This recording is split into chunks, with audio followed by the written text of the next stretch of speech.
This is Agriculture Today, and I'm Shelby Varner with the K-State Radio Network. Starting today's show is K-State veterinarian Gregg Hanzlicek to discuss pink eye in cattle. He talks about the causes, symptoms, and what producers can do to treat it.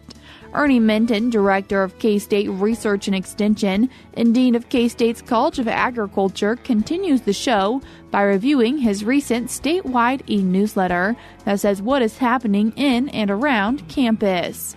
K-State Research and Extension Horticulture Agent for Riley County, Gregg Eyestone, finishes today's show with options for garden and home landscapes.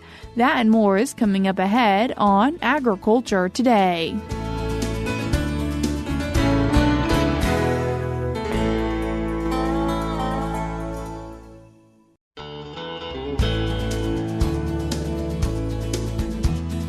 You're tuned in to Agriculture Today, and we start our Thursday show talking about pink eye with a veterinarian in the Kansas State Veterinary Diagnostic Lab in the College of Veterinary Medicine, Gregg Hanzlicek.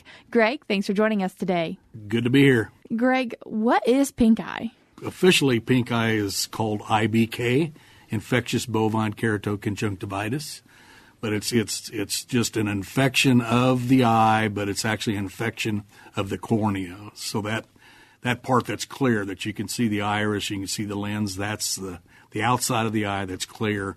That's where the infection is. What are some of the different bacteria that may cause pink eye? Well, there's 4 bacteria. There's one virus, IBR, that's very rare for this, but there's technically 4 bacteria.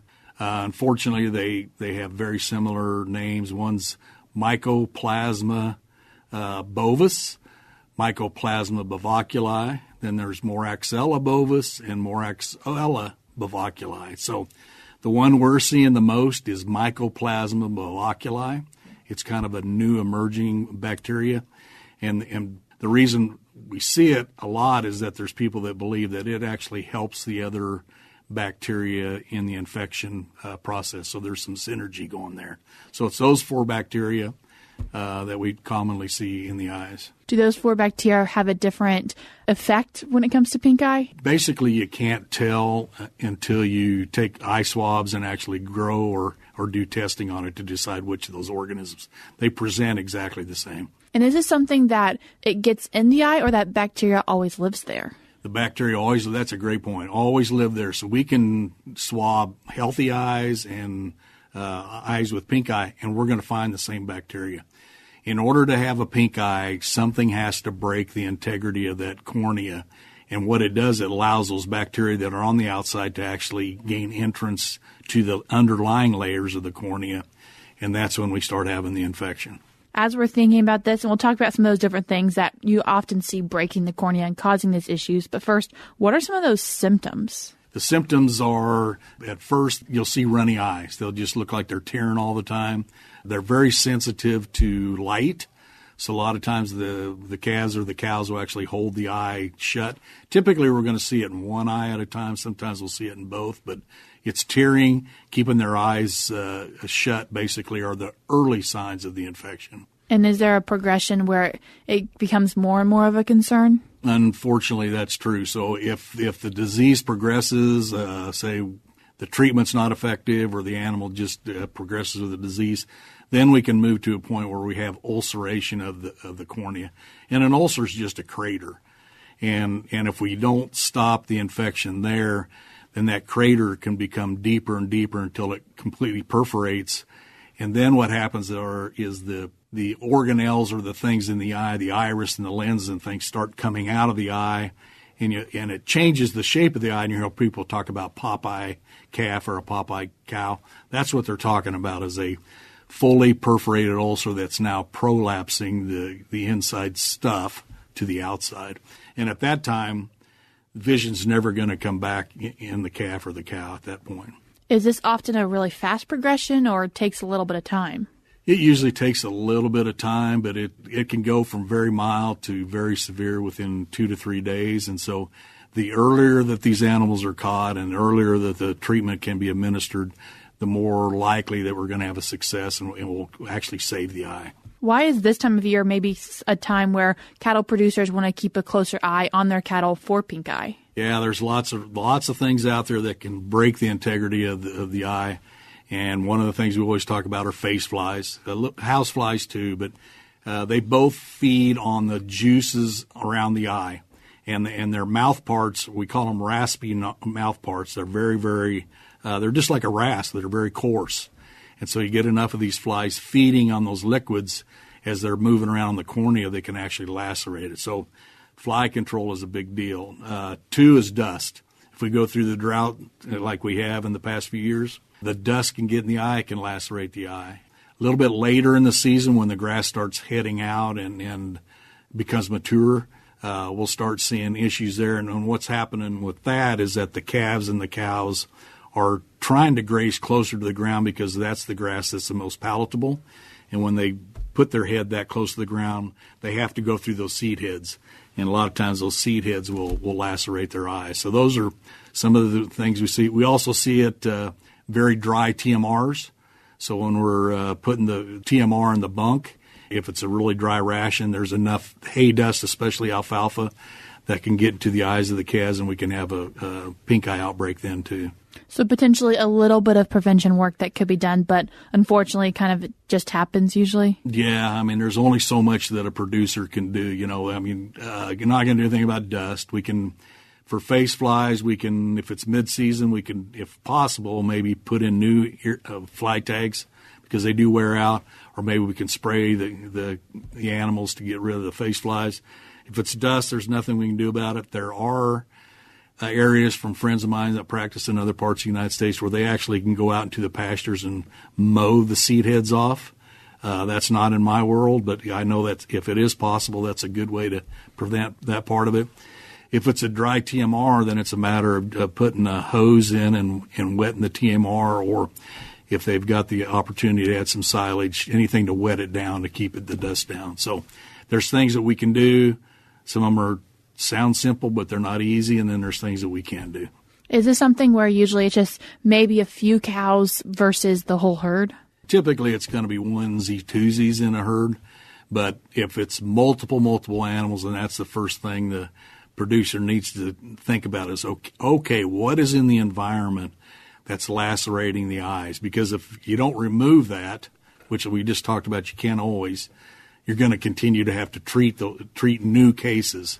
And if you can eliminate the source, then you don't have to deal with that. And what might treatment look like for pink eye?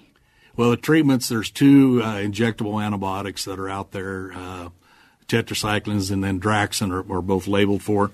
There are some other products and topicals and things that people can use. Sometimes veterinarians will want to actually make an injection in the eyelid or in that area to increase the concentration of antibiotics. So there's multiple treatments out there that are very successful. I'd highly recommend that a pink eye outbreak or a couple pink eyes that the producer contact their local veterinarian and ask for advice on what treatment is the best for them. And when it comes to antibiotics, it's not always positively going to work because there are those 4 bacteria? That's exactly right. There's sometimes where the cases we deal with, they have used the antibiotics or one antibiotic, and the treatment success is very, very poor. And that's why it's important to know, are you dealing with a Moraxella or are you dealing with a mycoplasma? So, yeah, there are cases where the success is not very good. And in some scenarios, have you seen producers using eye patches? Yeah, it's a little bit controversial, but it does make sense that we put a patch on calves or cows after they're treated. It prevents the face flies from feeding, and then it gives them protection. These calves, sunlight is very, very painful to them, so it gives them a little more relief, and it's an animal welfare thing. So patches are great. But if they use patches, I highly recommend that after 3 days maybe that they get that animal in and look under that patch because, again, treatment's not always going to be successful. And you don't want to leave the patch on until later on and then realize that it wasn't successful. Now you've got an eye that's not they can't see out of. So check it after 3 or 4 days. If it looks like it's healing, and one way to tell you that it's healing, you'll see blood vessels actually growing into those corneas. And that's just the body body's saying we need to heal this, we need to clear the infection. So if they see that, a lot of times that's a good sign that, hey, we're on the mend. And as we're thinking about pink eye, wanted to make a mention of something not to do, even though it has been done in the past. Yep. We used to put CTC in the mineral during the pasture season. A lot of us believe that it did help reduce both foot rot and pink eye. There are no feed-grade antibiotics labeled for pink eye control or treatment, so it is a federal no-no to put CTC in the mineral for pink eye control. So that's just one thing we do not recommend. And just one more thing for us to talk about, vaccination programs even before we get into possibly having pink eye? Yeah, if herds have pink eye problems in particular pastures, using an antibiotic or a vaccine before they go to pasture can help. There's lots of commercial vaccines out there for Moraxella bovis, not so much for the other ones, but that is highly recommended. At least try that. Try those commercial vaccines. Is there sometimes a personalized program they can do? There is. There's a big move to what we call autogenous vaccine. So because there's so many strains of these organisms out there, sometimes we don't have good cross protection from the vaccine. And so an autogenous vaccine is where a veterinarian takes eye swabs, and that bacteria in that producer's cows or calves is then sent to a company where they grow that bacteria, and then they make a specific vaccine that is using the organisms on that place. And there's lots of experiences or stories and personal stories where it seems to be very, very effective. Gregg, I appreciate you taking the time to join us today and share with us some information about pink eye. You bet. That was a veterinarian in the Kansas State Veterinary Diagnostic Lab in the College of Veterinary Medicine, Gregg Hanzlicek. We're cutting to a short break now, but we'll be right back.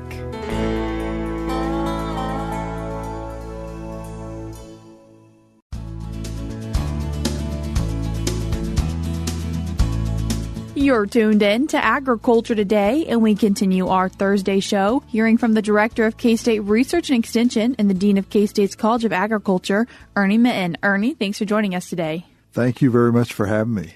Ernie, today wanting to talk about your recent statewide e-newsletter that gives an update on K-State's College of Agriculture and K-State Research and Extension. And the first story for us to touch on today, wanting to talk about the donation from the Kansas legislature.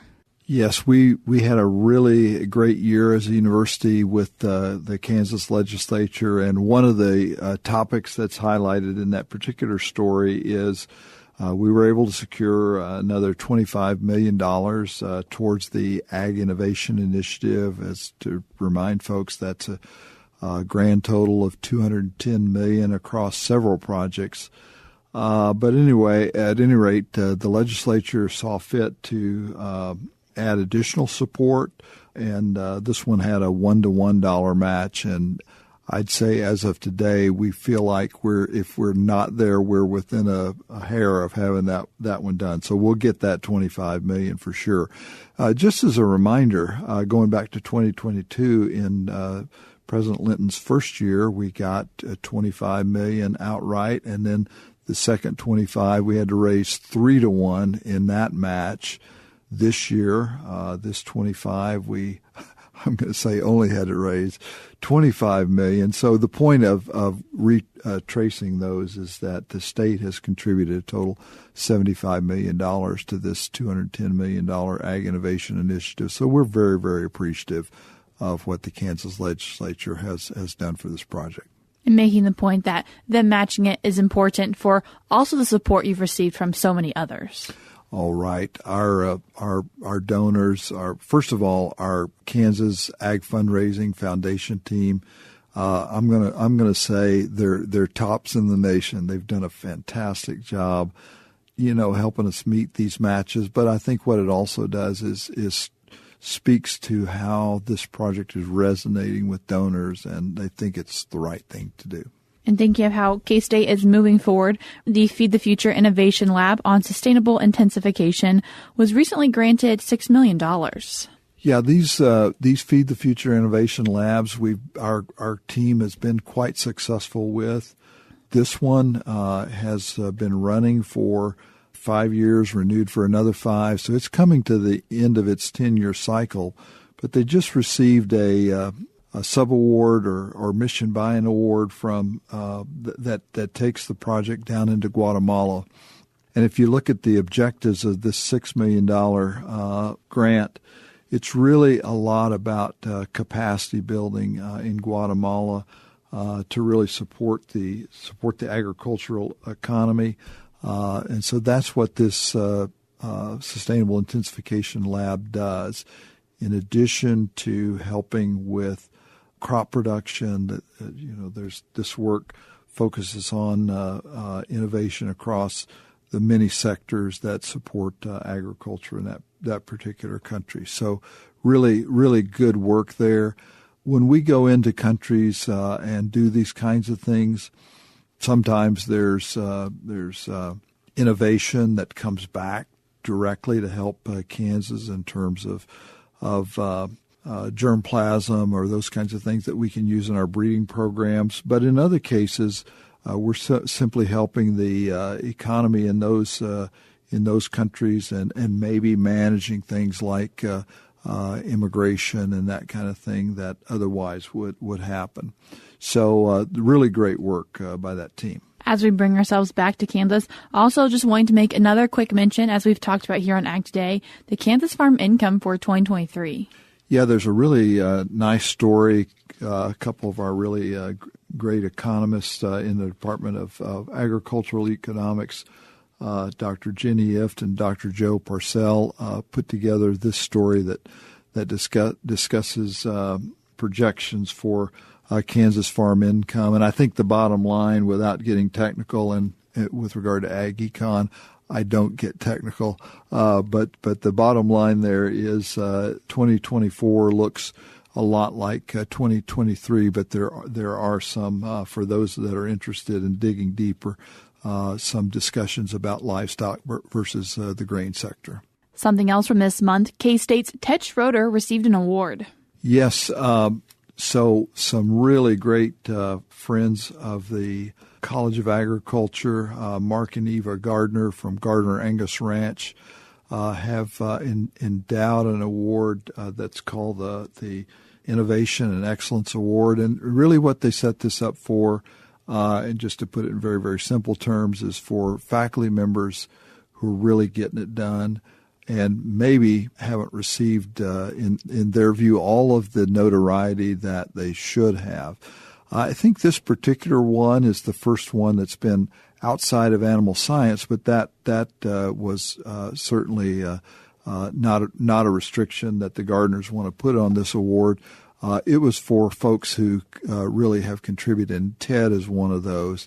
His faculty role, generally speaking, has been livestock marketing, but he has done a tremendous amount for Kansas agriculture.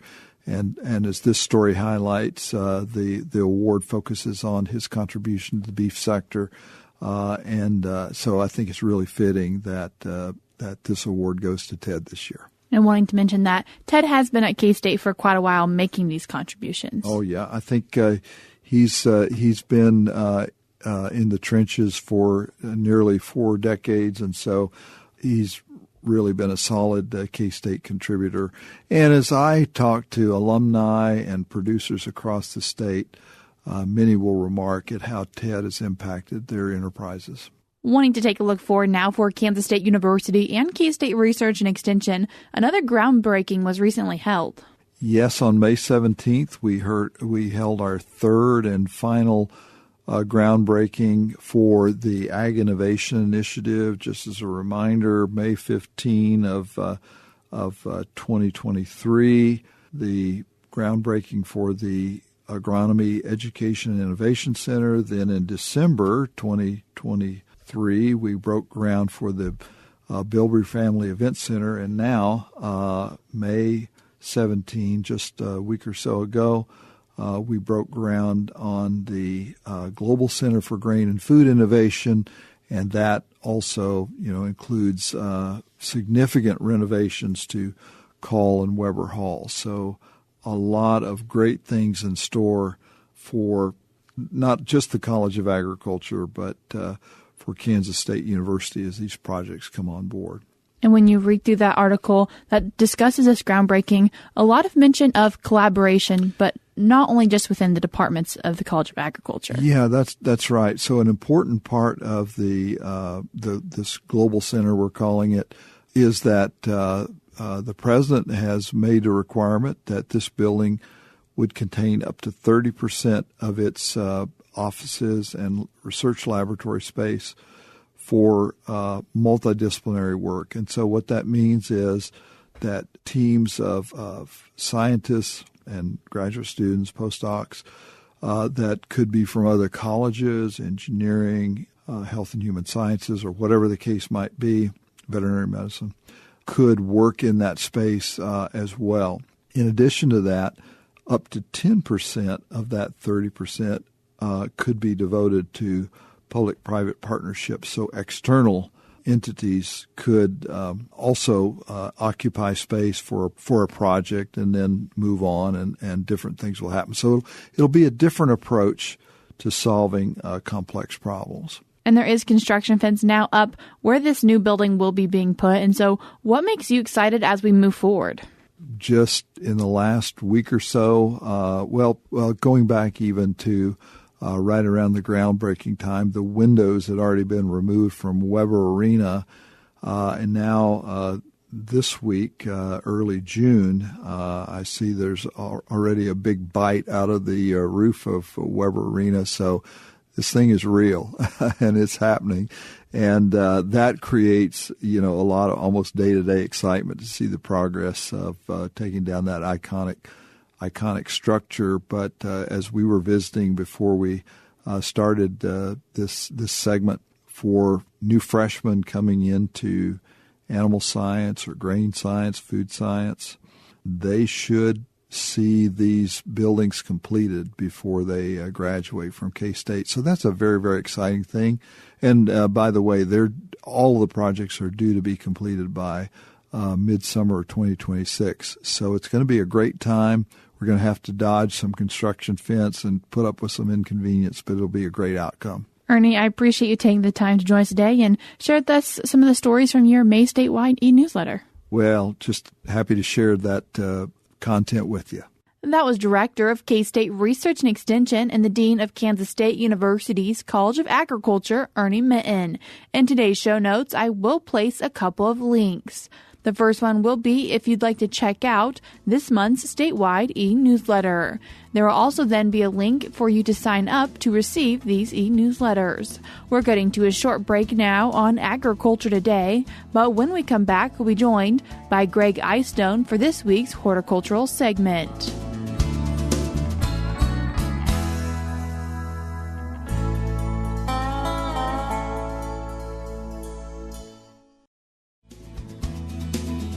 This is Agriculture Today. Along with Shelby Varner, I'm Jeff Wickman.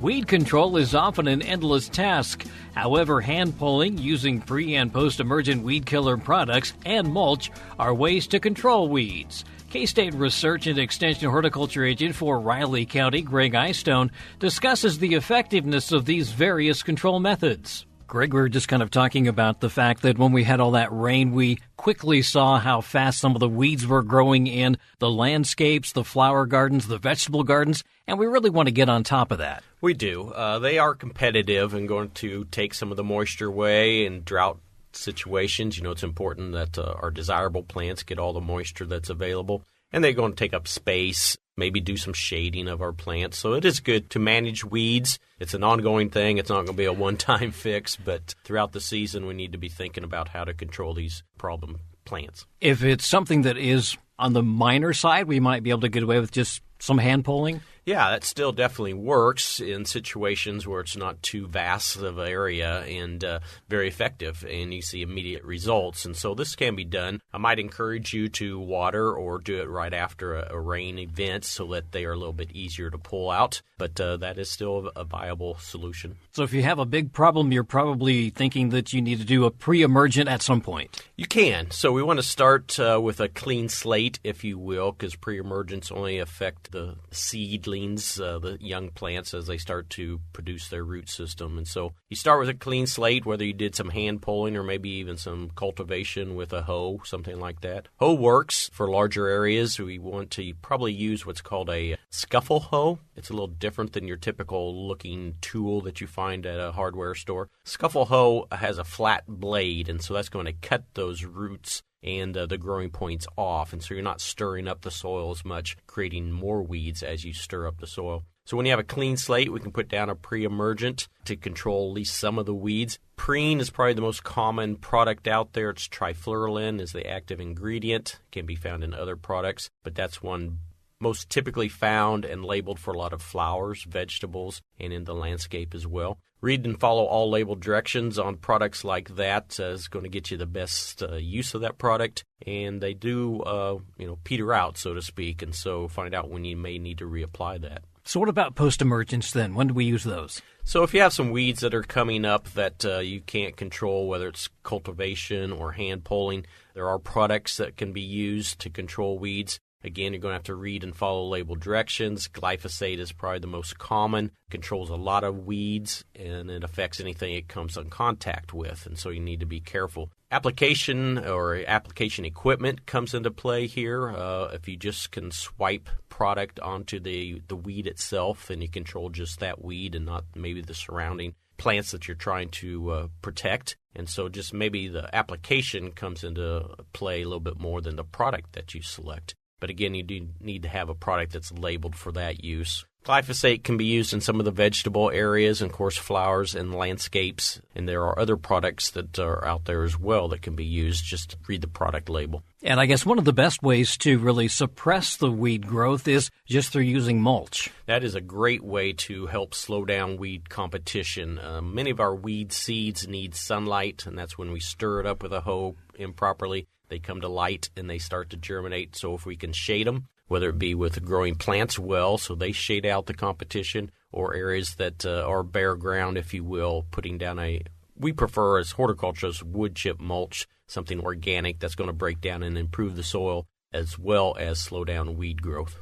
And we're still looking at about 3 to 4 inches? Yeah, it depends on your soil texture, really, for good plant growth. So if you have a heavy clay soil, which a lot of people claim to have, a little thinner layer would be good for gas exchange for root growth of your desirable plants. But if you have a sandy soil, 3 to 4 inches, it's not going to inhibit that airflow, and will do a really good job at suppressing weed growth. And we will see this throughout the summer, like you say. This is something we'll probably have to revisit. It is. The products wear out, people wear out, but the weeds keep going. And so, it's a season-long management that you have to do. And so if you do some of these approaches, then hopefully it'll reduce some of that competition.